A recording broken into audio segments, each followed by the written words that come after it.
Nathalia, and joining me is Madeline. We are reporting for Kids First. Today, we have the pleasure of speaking with legendary award-winning filmmaker Craig Leeson. Mr. Leeson is an award-winning filmmaker, journalist, TV presenter, and CEO of Leeson Media and Ocean Vista Films, plus founder of I Shot Hong Kong Film Festival.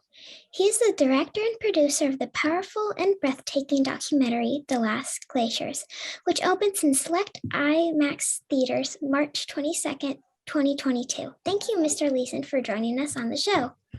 It's a privilege to be here. Thank you for having me. What compelled you to take a long and dangerous journey to make this film? That's a really good question to start with. We didn't start to make a film about the climate. We actually were making a documentary film on an extreme sport called para-alpinism, which is a sport that combines mountain climbing and ice climbing and paragliding. But when we went to film in the Alps in the middle of winter, it should have been white and covered with snow, and it wasn't. It was brown, there was no snow, and the glaciers that exist in that area were all moving up the mountain. They were receding or actually dying because they were melting. And the temperatures were really warm. And when we went to find out about why it was happening, the locals, the people who work in the mountains, were telling us that this had been happening for decades. And so I spoke to scientists who confirmed that in fact mountains were getting warmer and there was being less snow every year. And when we investigated it, we found that climate was responsible and that the climate was changing very rapidly and that humans were responsible for that change. So we decided to move the documentary from being focused on extreme sports to being focused on the climate because we thought it was a much more important story to tell. That is so cool. It definitely is. I'm going to agree with Madeline on that. I think it's actually something like a message you can take away. Like, you never know what to expect, and many journeys change along the way. But that's actually pretty interesting to make sure that you switch gears like that so suddenly. And Mr. Leeson, actually one memorable moment for me is when your partner states, and we're at the moment where wrong step will result in death. And this was fairly in the beginning of the film, and it just really set a tone of how dramatic and serious this is. How did you deal with that type of concern, especially since you mentioned you have trouble with heights to begin with? Yeah, I'm an oceans guy, so climbing mountains isn't what I'm used to. And that's because I do have this fear of heights. I can stand on a balcony in a building and look down and it makes my stomach go all giddy. So it was something that I wanted to overcome, but we wanted to take the audience with us into the mountains and to watch and be part of my training. I trained for 12 months in order to be able to do this.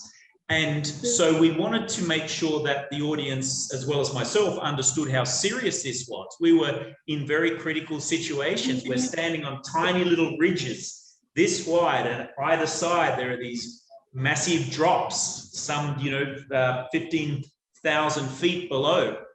And so it was a serious situation, but we thought it was worth the risk and that it was something that we should make as part of the story, because we thought that there was a metaphor between the risk that we were taking to make the film that was very similar to the metaphor of the risk we all face as humans if we don't find the solutions and implement the solutions. Well, I would definitely agree with you. I think I understood the severity of what you guys were attempting, and just itself, it does make someone scared, and I'm at home watching it, so I can only imagine the fear of doing that. And I also have a big fear of heights. I just can't at all. So, great job for doing that. And you, Mr. Leeson, while filming in the French Alps, you paraglide for the first time. What was that like for you? Paragliding for the first time is quite scary. When you jump off the mountain and the only thing to protect you is the paraglider, and it just looks like a big handkerchief above you with these strings, and you're in a harness.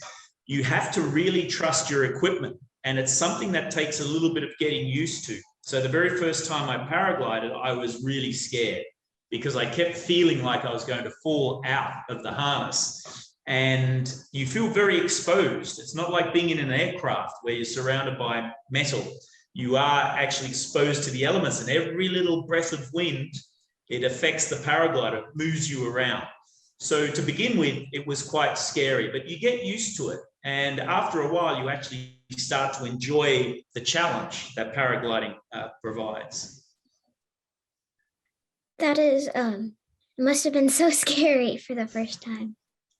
It was for the first time, yes. And we actually got into some difficulty while we were filming because we got into some very rough weather and we had to get the paraglider down in a very inhospitable place. We had a lot of rocks around. So it's been a very challenging sport to master, but we wanted to include that because we thought that would provide excitement to the film, and people would go and see the film that normally wouldn't see a film about climate change. They'd come along because they'd be interested in all of the extreme sports that we show in the film. Yeah. Well, I would agree with Madeline. I think sometimes we maybe don't get how crazy a plan is until we take it on. And you climb to the highest altitude you have ever been in the dark. We're just a couple days before a group of hikers were killed. How did you prepare yourself for that climb? Well, there was years of preparation. So we took 12 months to train me. I had the world's best mountaineers, the best ice climbers. Malcolm, the other producer, who's also in the film, and he's the expert guy who's doing a lot of the piloting. He taught me a lot of these skills, as did Dave Turner, who's also in the film. And we took a lot of time to make sure I was prepared for it. So we didn't really risk anything. We knew what we were getting into. And the biggest challenge wasn't just getting ourselves to the top of these very tall mountains, but it was also carrying all of the cinematic equipment, because we had about 1/4 of a ton of equipment, these big, heavy cinematic cameras and all these batteries. And this equipment doesn't like cold weather. So it was a challenge to keep it working, to get it, first of all, into these big mountain areas, and then to unpack it, put it together and get it to work. We had the batteries failed on us quite often because they don't like the cold. So we'd have to keep the batteries under our arms. We'd strap them around our body just to keep them warm in the clothing that we were wearing so that they'd be ready to go when we needed to film. So there were a lot more challenges as a filmmaker than just simply the activities that we engaged in. You and your team traveled to many remote places to make this film. What types of food did you eat there? That's a very good question. The great thing about traveling is you get to eat all kinds of different food from local cultures. So when we were in Peru, we ate in the Andes, we ate a lot of Peruvian food, which included a lot of local vegetables, a lot of root vegetables. And we had one family that actually, in fact, the guy who was our expedition leader, he and his parents made a special dinner for us where they get all of these vegetables and they cook them underground. They dig a big hole in the ground and they put hot rocks, and then they put all the vegetables and food on the top and they cover it back up and they cook it for about 4 hours, and then they uncover it and all the food is cooked. It's got this beautiful earthy flavor to it. We also ate Nepalese food when we're in the Himalaya because we climbed from the Nepalese side. And Malcolm, the producer, is actually a food expert. He owns restaurants all over the world. So he also did some cooking for us in the base camps that we're at, using local products and working with the local chefs. So we ate very well, and it's important that you eat well and you eat very healthily, because you burn a lot of calories when you're up in altitude, and your body consumes a lot of calories, and so it needs a lot of energy, and that means a lot of food. So you eat a lot and you eat small meals, but you eat very regularly. That is so cool that they actually made dinner for you. So you traveled to Antarctica. Here I go, Madeline. Hopefully I don't get it wrong. Himalayas. All right, I got Madeline knows how much I struggle with that word. The Alps and the Andes, and you were the boss of glacial ice and the impact of climate change. How did meeting all those different people in many different environments affect your outlook on climate change? Yeah, that's a really good question. And We traveled to so many different places. In fact, we traveled to 12 countries in 4 years because we wanted to find out if this was a problem that people all over the world were experiencing. And that's what we found. Everywhere we went in mountain environments, climate change was impacting local communities. And in some places, people actually had to migrate. They had to leave their homes and move somewhere else because there was no more water in the villages where they were. And we wanted to tell their story, but we wanted them to tell their story. And we wanted people to hear their personal stories from a local perspective rather than us trying to tell that. So that's why we went to meet these different people from different cultures in different mountains.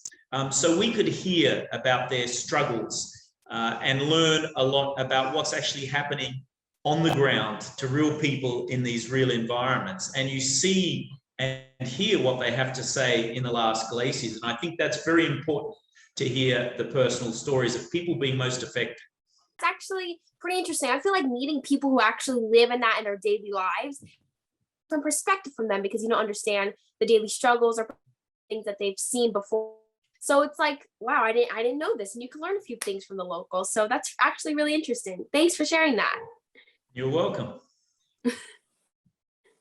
At times, it seemed that you and Malcolm Wood were alone visiting the Last Glaciers, but your cinematographers were there with you, capturing the wild and beauty of your quest.